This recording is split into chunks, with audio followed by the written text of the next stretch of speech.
Asesinato del hijo de Jochi Hernández revive debates por las prácticas satánicas en República Dominicana.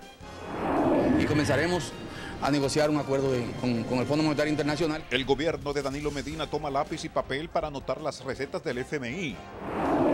Código de ética pública. La lucha contra la corrupción, una retórica de las nuevas autoridades que diversos sectores esperan se lleve a la práctica. La moringa, una planta milagrosa con un gran poder curativo, pero un especialista advierte que puede ser peligrosa. Esto y mucho más a continuación en El Puerto, la revista de investigación a fondo con William Rodríguez.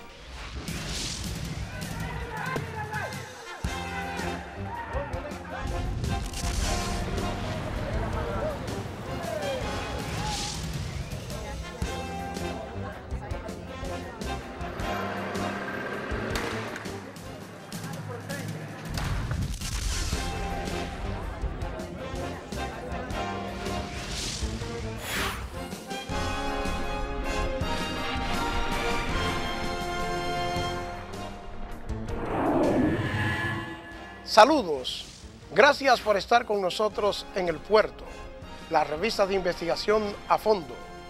El asesinato de un joven, hijo del fenecido merenguero Jochi Hernández y de la presentadora de noticias María del Carmen Hernández, ha conmovido diversos sectores del país. El asesinato del hijo mayor del fenecido merenguero Jochi Hernández y de la comunicadora María del Carmen Hernández produjo gran conmoción en el país.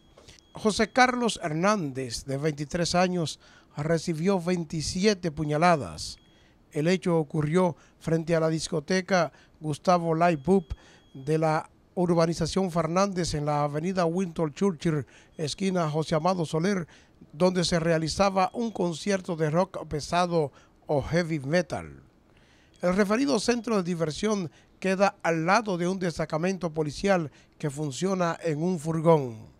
También en el lugar resultó herido Oscar Alberto Ricard Arseno, quien fue ingresado en el hospital Marcelino Vélez Santana, al igual que el joven fallecido en la madrugada del pasado domingo. José Carlos Hernández, quien se apodaba Chiva y pertenecía a un grupo de rock, tenía el cuerpo tatuado y piercing o aretes por todas partes, incluso uno en la parte inferior del labio que le fue arrancado brutalmente por sus asesinos, reveló una fuente del Instituto de Patología Forense. Además tenía las uñas pintadas de negro y vestía ropa del mismo color.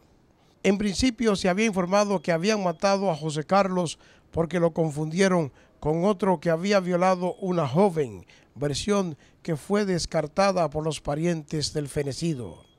Para nosotros no hay confusión. Nadie mata por confusión a nadie de 27 puñaladas. Ese niño era un niño inocente. Ese niño era un ángel. Ese niño no era un delincuente. Si la justicia se quiere quedar hasta allí, que se quede hasta allí, que nosotros nos encargaremos de la otra parte. Porque no es verdad que un hijo de Jochi merecía morir así. A pocas horas del crimen fueron apresados Josías Benjamín Lorenzo, de 24 años, Máximo Darwin Almanzar Guerra, de 25, y Miguel Ángel Bautista Mora, de 28, quienes fueron sometidos a la justicia y enviados a la cárcel de La Victoria con una medida de coerción de 1 año de prisión preventiva.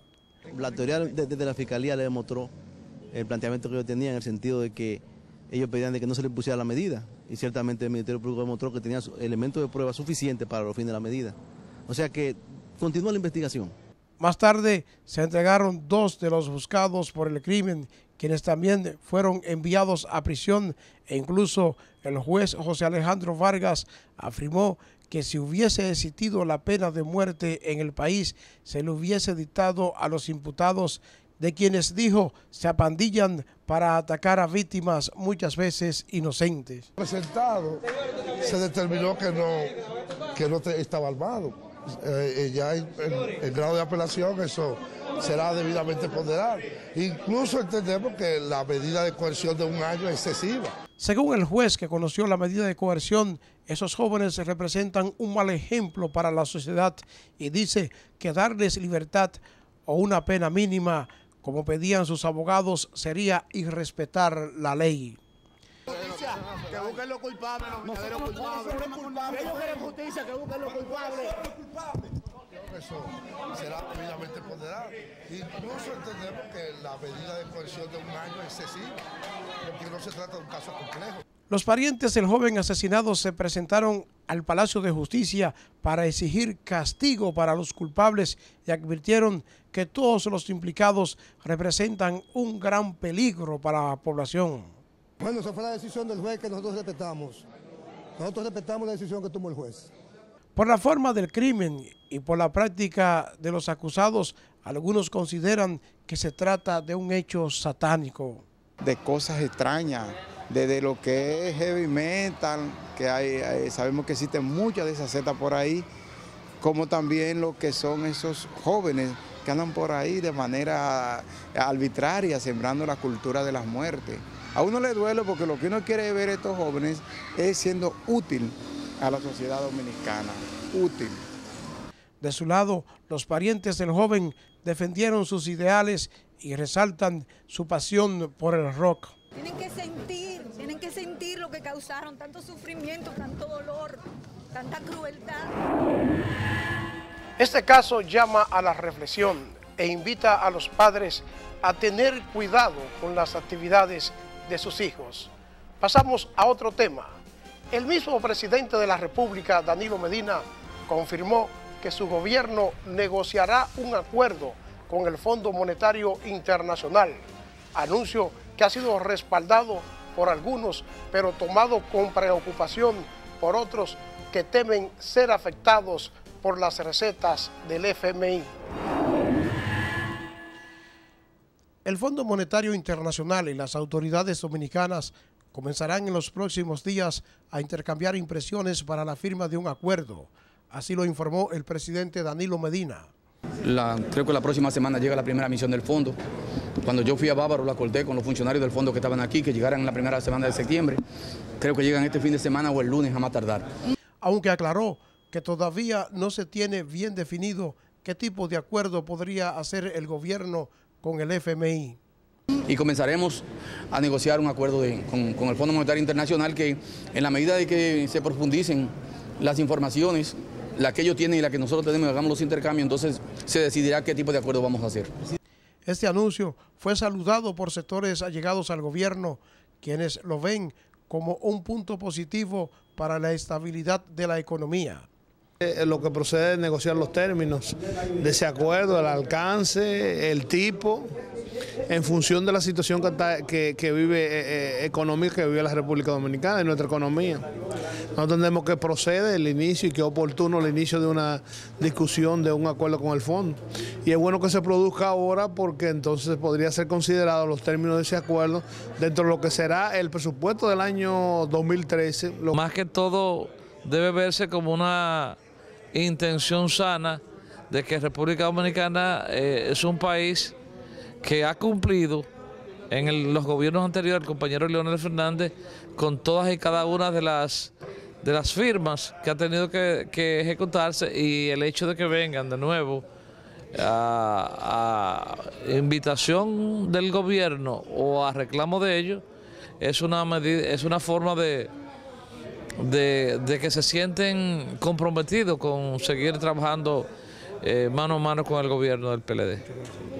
Aunque hay representantes de la oposición que dicen tener temor de que el gobierno aproveche un acuerdo con el Fondo Monetario Internacional para incrementar algunos impuestos. El aparato fiscal que se derive de ese acuerdo no puede afectar a los más pobres, a los que menos pueden. Tiene que ir orientado a que el sacrificio que tiene que hacer la República Dominicana para equilibrar sus finanzas y terminar con el déficit fiscal, tiene que ser sobre la base de colocar esos gravámenes sobre los sectores ricos del país. De su lado, el sector empresarial está optimista por el anuncio y confía en que sirva para mejorar las condiciones del país. Yo creo que no es cuestión de que esté en condiciones, sino que es necesario. Y la reforma fiscal es también, lo que pasa es que la reforma fiscal va a ser abrir quizás una caja de Pandora, porque todo el mundo quiere una reforma fiscal que no le afecte, y eso va a ser muy difícil. Los empresarios no vamos a querer que nos afecten, pero tenemos que ser afectados. Y todos los otros estamentos económicos de la clase y la sociedad tendrán que contribuir de alguna manera. Lo que hay que tratar es de los que no participaron en la fiesta, que no tengan que pagarla.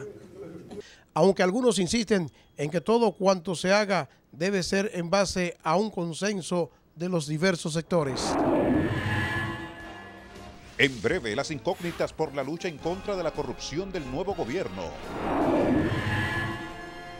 Además, una acción de los senadores y diputados para violar la Constitución de la República. Y más adelante, la moda de una planta que verdaderamente sirve para remedio. Para comunicarse con nosotros, llámenos al 809-531-3333, extensión 2206. Además, puede escribirnos a info@elpuerto.com.do. También puede seguirnos en Twitter, @elpuertowr, y en Facebook. Y para mantenerse informado, lea elpuerto.com.do.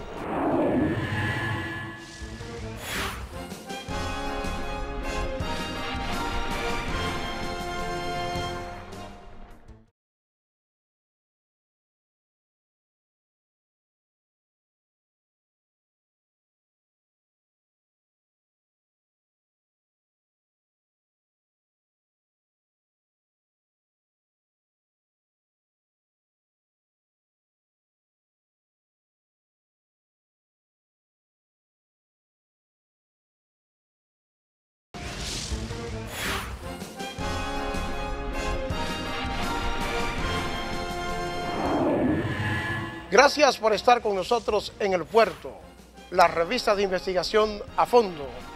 Que se enfrente la corrupción es un pedido a grito de muchos dominicanos que están cansados de ver cómo hay funcionarios que llegan al gobierno en chancletas y salen de la administración pública multimillonarios. Algunos mantienen la esperanza de que el gobierno de Danilo Medina comience a sancionar a los corruptos.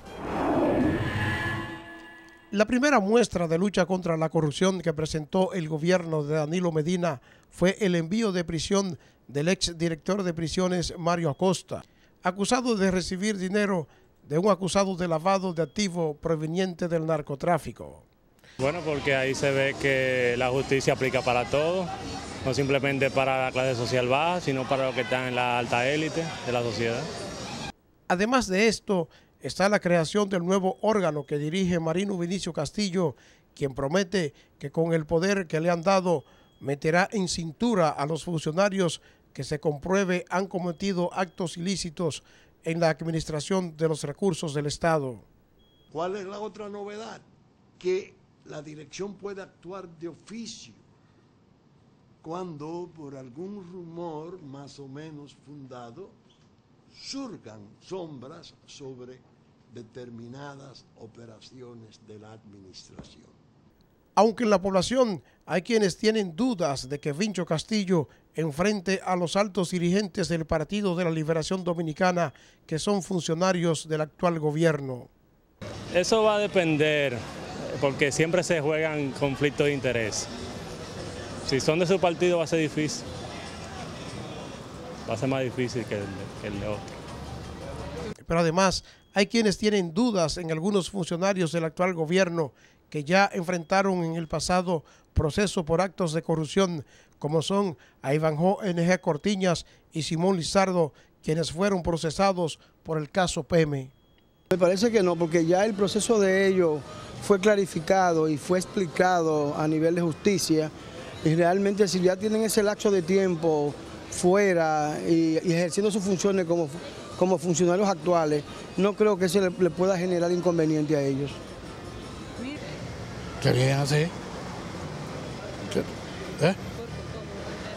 Por tus frutos te conoceréis, por tus hechos de ellos, que no son buenos. Son buenos. Una gente antisocial, que tienen sus problemas. Hay otros de los funcionarios gubernamentales que han sido criticados por el manejo de los asuntos estatales, como es el caso del superintendente de seguros, Euclides Gutiérrez Félix. Ese hombre siempre va a tener problemas porque aquí él es una persona, ¿cómo te digo? Que él se cree que eres un súper. Donde quiera que te va a tener problemas. Tú no ves que coge, no paga la luz, no quiere pagar los impuestos, porque como él es trujillita, es un dirigente del PLD, creen que ese partido es de ellos, este gobierno es de ellos, y ellos hacen lo que ellos quieran. Olvídate, y nadie lo va a tocar a él. Hay otros funcionarios que están en el actual gobierno y la gente tiene dudas de que puedan hacer un trabajo aceptable por fracasos que han confrontado en proyectos del sector privado. Y entre estos citan al director de la Oficina de Supervisores de Obras del Estado, ingeniero Miguel Pimentel Caret. No lo creo, además los jefes son sabios e inteligentes, nadie sabe bajo qué criterio fue designado ahí. Yo entiendo que el presidente, nuestro presidente, comenzando su gestión, no creo que vaya a tener serias dificultades con el mensaje que está enviando actualmente. Otros que prefieren no hablar en cámara advierten que seguirán muy de cerca las actuaciones de este funcionario en la administración pública. Otras dudas que existe en un nuevo gobierno está en impuestos internos, cuya administración pasada cosechó grandes éxitos. Bueno, el señor Guarocuya Félix, que goza de mi agrado, porque es una persona con mucha integridad y con mucha honestidad, me parece que realmente puede llenar las expectativas en ese sentido, porque es una persona muy preparada y muy capacitada. Otros lamentan la designación de Alexander Medina, un exfuncionario de Falcondo, como director general de minería. Que no sé cómo se coló como director de minería en uno de los últimos decretos del presidente Danilo Medina. Ya nosotros sabíamos para qué andaba detrás el director de minería de ese cargo. Ese es un negociante que hay dirigiendo minería a través de Falcon Bridge. Y en este caso, Alexander Medina podría ser juez y parte en este proceso, porque es un asalariado de Falcon Bridge Dominicana, por más de 30 años ha laborado en dicha empresa y ahora es el encargado de minería a nivel nacional y por lo tanto estaría ejerciendo dobles funciones. No nos extraña que dé el permiso, no nos extraña que diga que sí, que se puede explotar, porque es una persona que ha recibido y ha vivido todo el tiempo bajo la sombrilla y la sombra de Falcon Bridge Dominicana. Y precisamente en sus primeras declaraciones, este funcionario defiende el derecho que tiene Falcondo a explotar los yacimientos de ferroníquel en la Loma de Miranda. Una entidad que ha estado presente en la lucha contra la corrupción en los últimos tiempos ha sido ADOCO, la Alianza contra la Corrupción. Y precisamente tenemos aquí con nosotros a Julio César de la Rosa Tiburcio, quien es el coordinador de esa entidad. Y quisiéramos agradecer su presencia y que nos diga si cree usted que en este gobierno existe una real voluntad de enfrentar la corrupción. Bueno, precisamente ha sido la promesa y sobre todo el discurso del presidente Danilo Medina y puesto en marcha con la propuesta de un código de ética pública e integridad gubernamental, el cual en su primer consejo ampliado de ministros, pues procedió a que se firmara el mismo y que a partir de este instrumento que para nosotros es precisamente la manifestación de voluntad política para enfrentar la corrupción, que por la experiencia que hemos podido sortear ha sido ese elemento lo que ha impedido que realmente pues se pueda lograr una lucha contra la corrupción de manera efectiva. Pero hay algunos de los funcionarios designados en importantes puestos que han enfrentado acusaciones en caso de corrupción y otros que han tenido cuestionamientos en su ejercicio privado. ¿Usted cree que esto podría afectar la imagen de la lucha contra la corrupción? Bueno, tal vez los puntos negativos han sido precisamente el hecho de que funcionarios que repiten, otros pues que fueron incluidos, que en el pasado habían sido cuestionados por la Comisión de Irregularidades al frente de sus instituciones. Sin embargo, creemos que la intención del presidente de la República pues se va a reflejar precisamente en el accionar de estos funcionarios, porque una de las promesas hechas por el presidente cuando era candidato es que por el rumor público, solamente el rumor público podría ser una causal para él inmediatamente pedirle cuenta a los funcionarios que sean mencionados, por lo que nosotros entendemos que se va a imponer finalmente la voluntad del presidente Danilo Medina.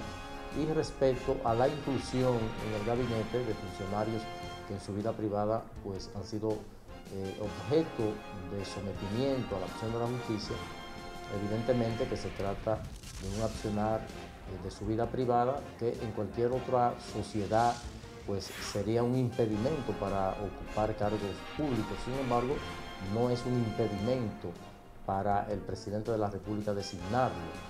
Seguimos conversando con Julio César de la Rosa Tiburcio, quien es el coordinador de ADOCO. ¿Y qué hará su entidad cuando los funcionarios recién nombrados comiencen a realizar sus declaraciones juradas diciendo que tienen millones que ni conocen? Bueno, eso es un elemento al que se le debe prestar atención. Nosotros, a partir del próximo 16 de septiembre, pues vamos a verificar, a solicitar las declaraciones juradas que conforme al compromiso asumido por los funcionarios en el Código de Ética e Integridad Gubernamental, 30 días después de haber tomado posesión, pues deben presentar su declaración jurada de bienes. A esto hay que prestarle atención porque nosotros ya en el pasado hemos denunciado que con el asunto de las declaraciones juradas se comete pues una serie de irregularidades en vista de que algunos que han sido funcionarios, para no evidenciar que realmente han obtenido dinero producto de su paso por la administración pública, pues subvalúan las declaraciones juradas. ¿Qué recomienda ADOCO a las autoridades para hacer efectiva la lucha contra la corrupción? Poner en movimiento lo que son las herramientas efectivas, el cumplimiento de la ley de compras y contrataciones 340-06, que no se cumple, que establece controles, que establece el mecanismo para adquirir y contratar y que de esa vía y que por esa vía no haya corrupción, porque se ha evidenciado que a través precisamente de las construcciones de obras de infraestructuras, tanto al igual que en la construcción de lo que tiene que ver con el elemento hídrico, o sea, hidroeléctricas, presas, acueductos, es por donde está el mayor volumen de corrupción administrativa. Pues muchas gracias a Julio César de la Rosa Tiburcio, coordinador de ADOCO, por estar con nosotros. Gracias a ustedes. Pasamos a otro tema, porque la mayoría de los legisladores están violando la Constitución de la República al no entregar su informe de gestión el pasado 16 de agosto, tal y como ordena la Carta Magna.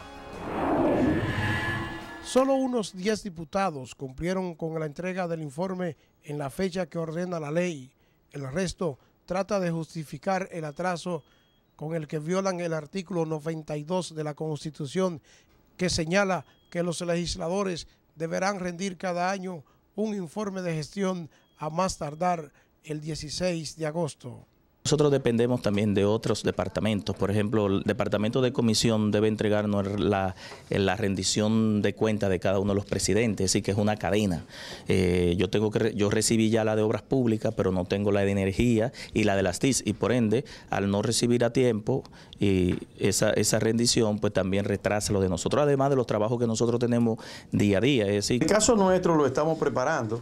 Ya está en su fase final y oportunamente lo vamos a depositar como de costumbre. O sea que yo estoy totalmente de acuerdo en que cada diputado debe rendir un informe de gestión a la Cámara y a la sociedad. Otros atribuyen la tardanza a inconvenientes que presentan los equipos de informática en sus oficinas y familiares.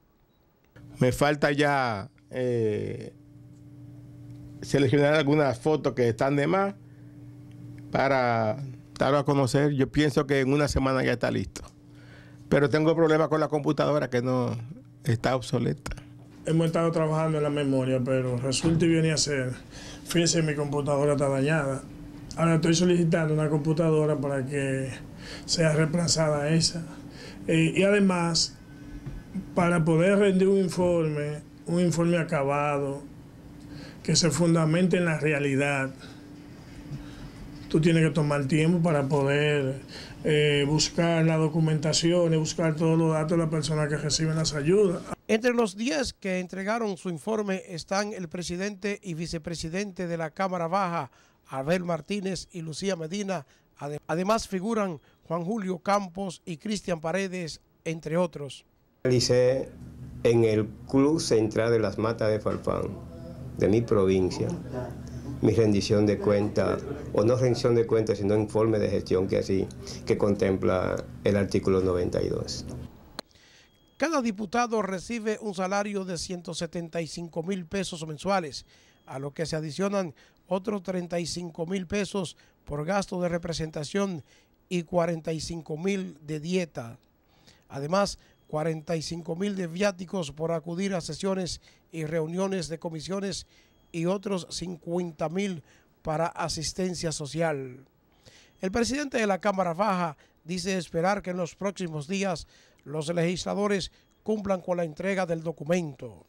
Estamos trabajando para que en los próximos días lo presenten, otros ya lo tienen listo y no lo han sometido, pero se está avanzando en eso. Eso es lo importante, que ahí existe la voluntad de que cada uno los presente, que rinda el informe de gestión como lo espera el electorado, como lo espera la sociedad y como lo manda el reglamento y la Constitución de la República. Igual situación de atraso en la entrega del informe existe en el Senado, donde solo 4 representantes han cumplido con el mandato de la ley.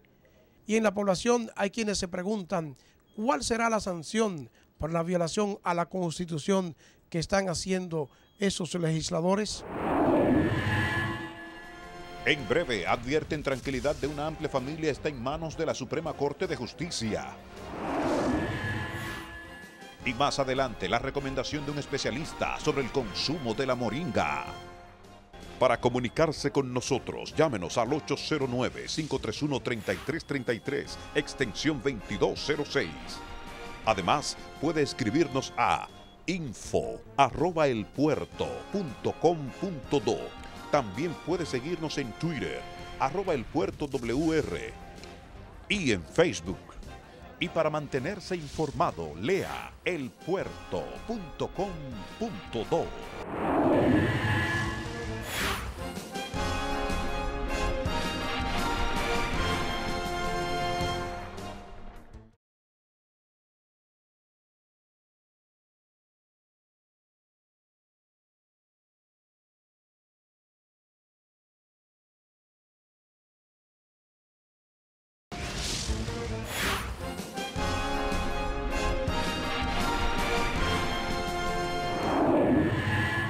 Gracias por estar con nosotros en El Puerto, la revista de investigación a fondo.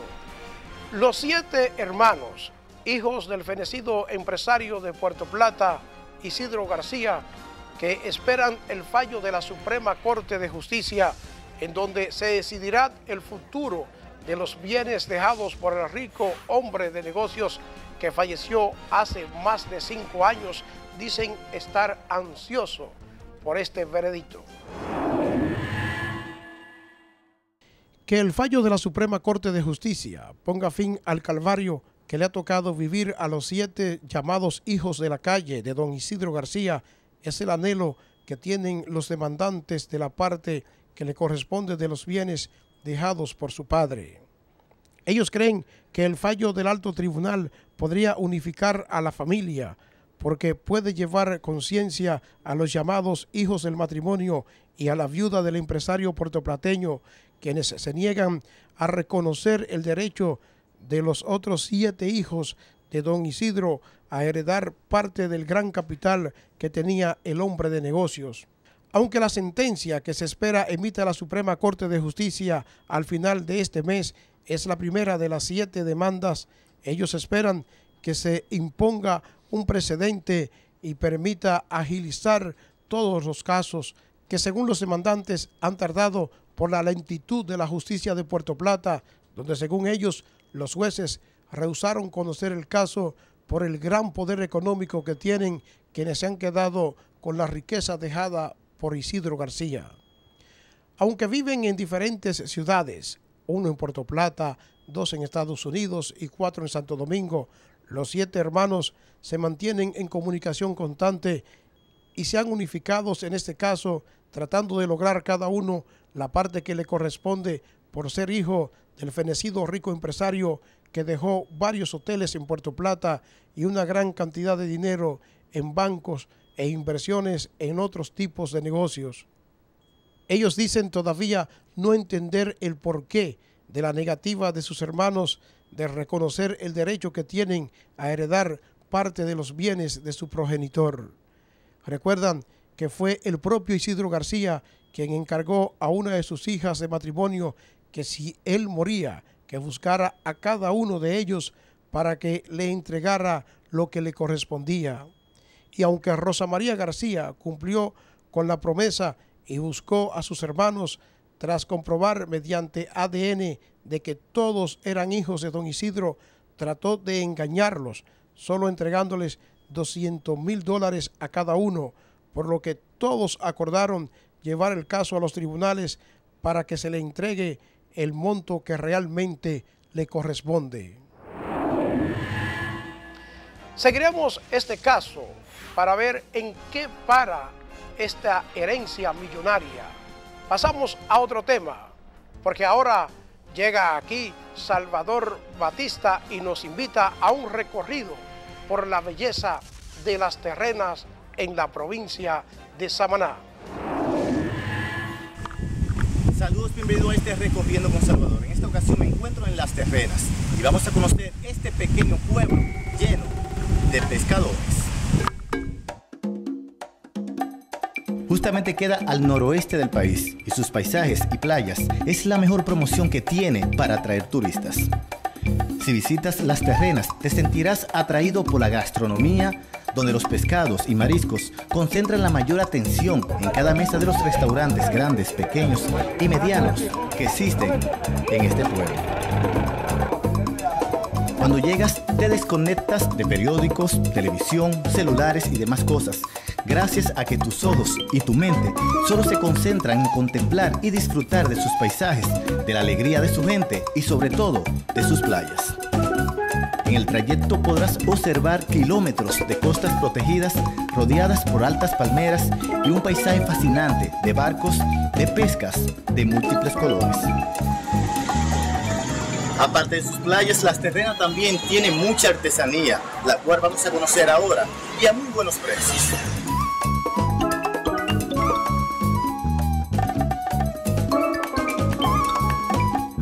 Es un lugar muy especial y si decides visitarlo te darás cuenta por qué tendrás que volver una y otra vez.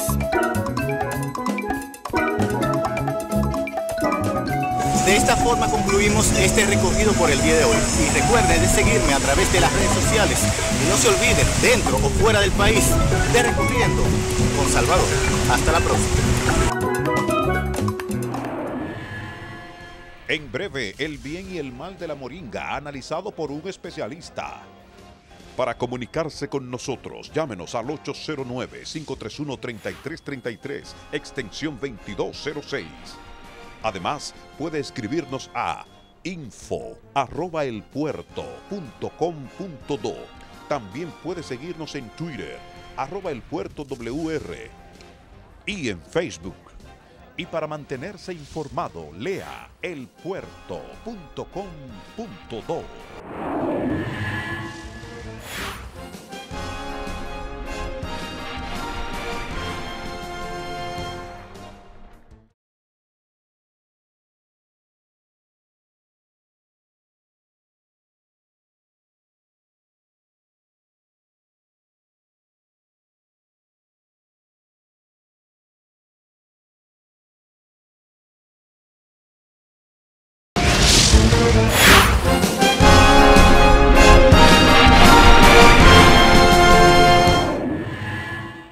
Gracias por estar con nosotros en El Puerto, la revista de investigación a fondo.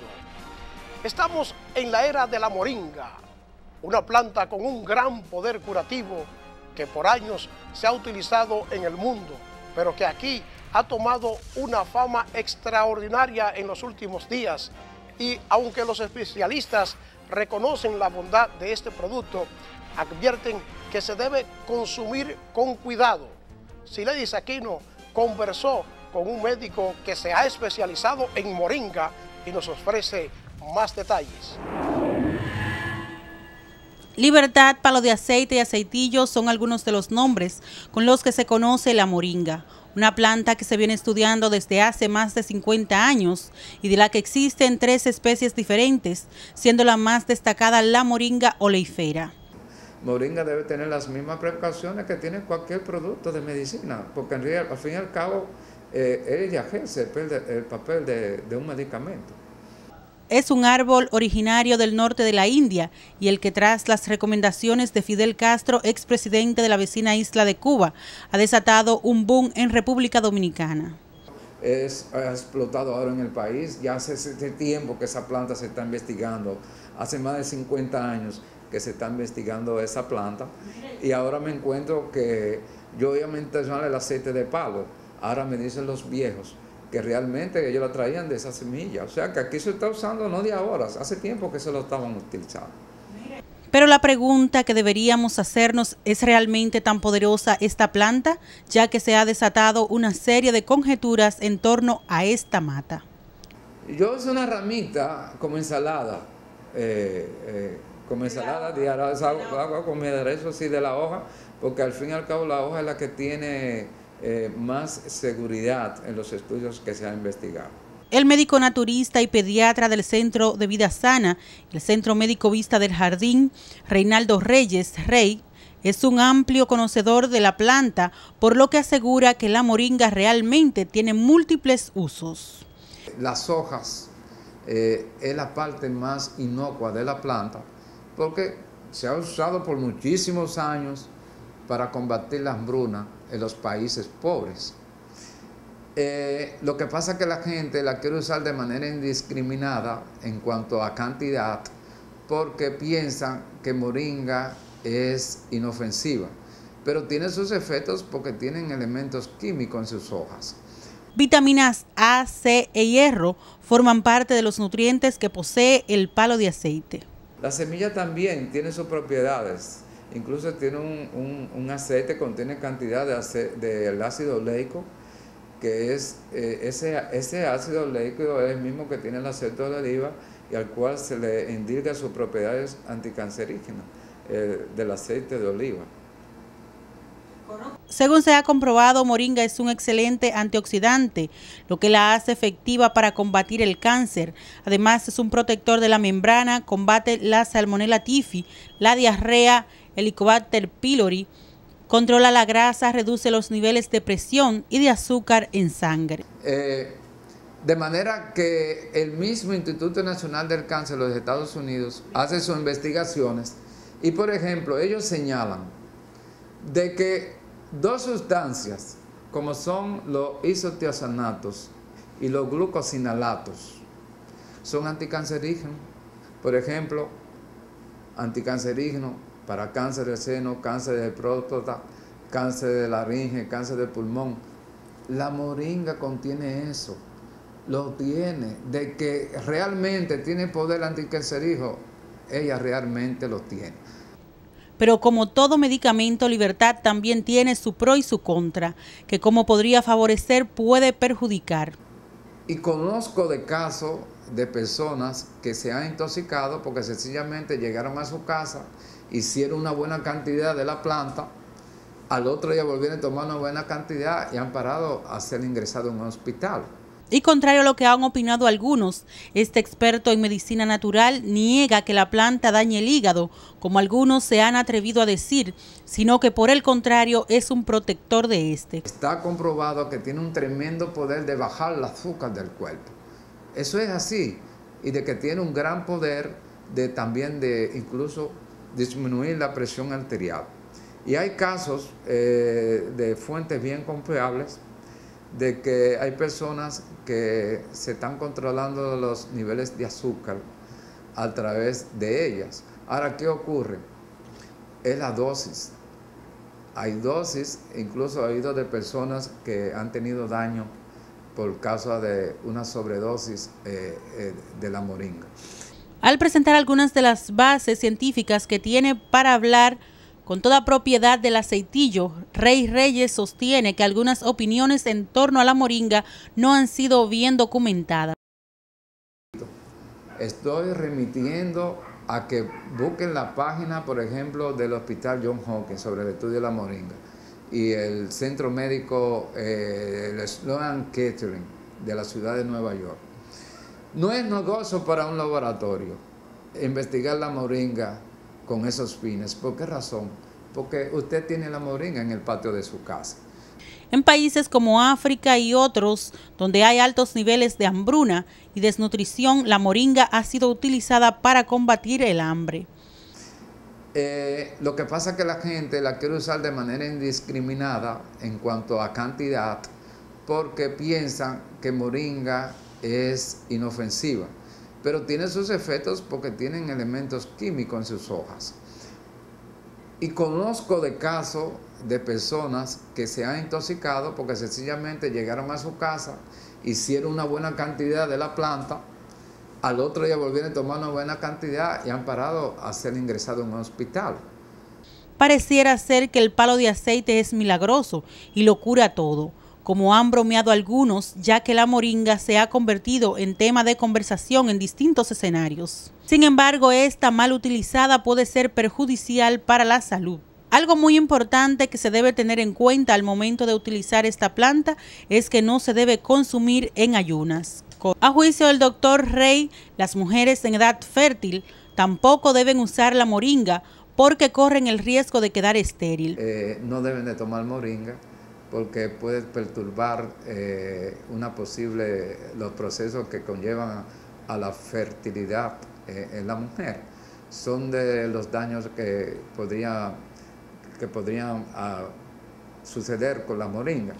Otro detalle importante que yo quiero señalar, por ejemplo, es lo que tienen que ver. La moringa tiene un efecto antihistamínico. ¿Qué significa esto?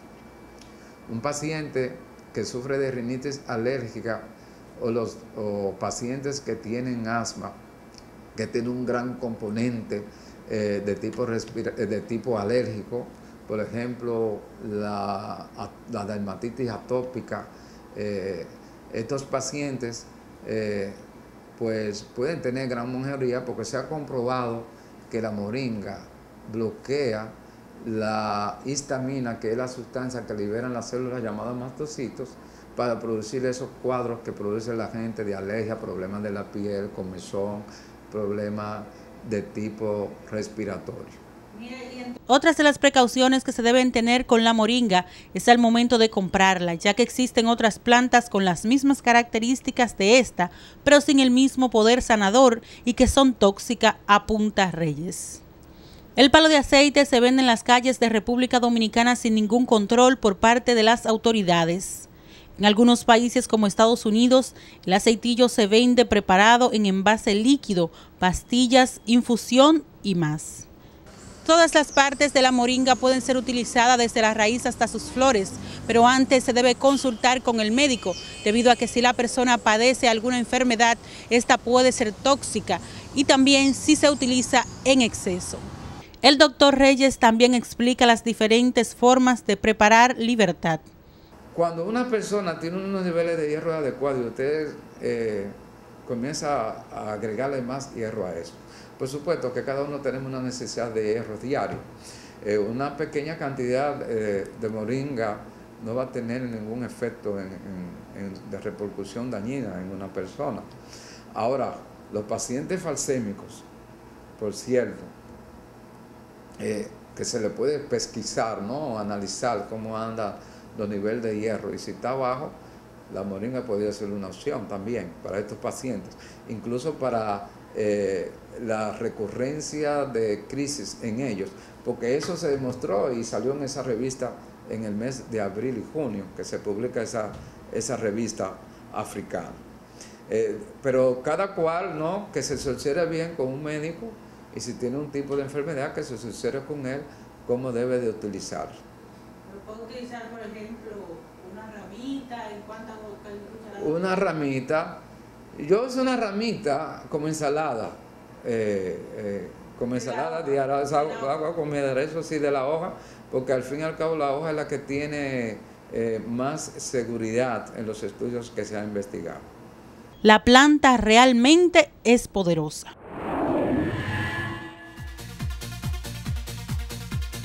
Buenas, estamos aquí en la casa de Australia Herrera. Como todos saben, es la ganadora del gran concurso Madre Cambia Tu Imagen. Entonces, nosotros venimos a darle la gran sorpresa de que usted es la ganadora del gran cambio Madre Cambia Tu Imagen.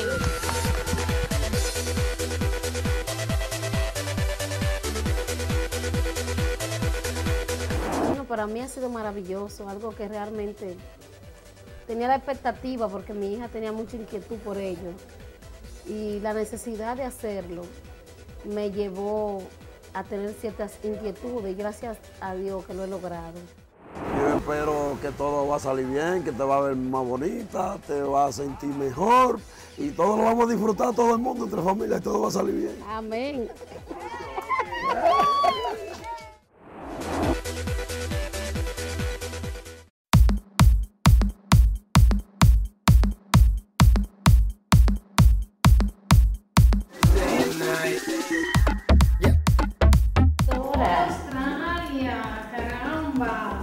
Bienvenida. Encantada. ¿Te puedes sentar ahí en el consultorio? Gracias.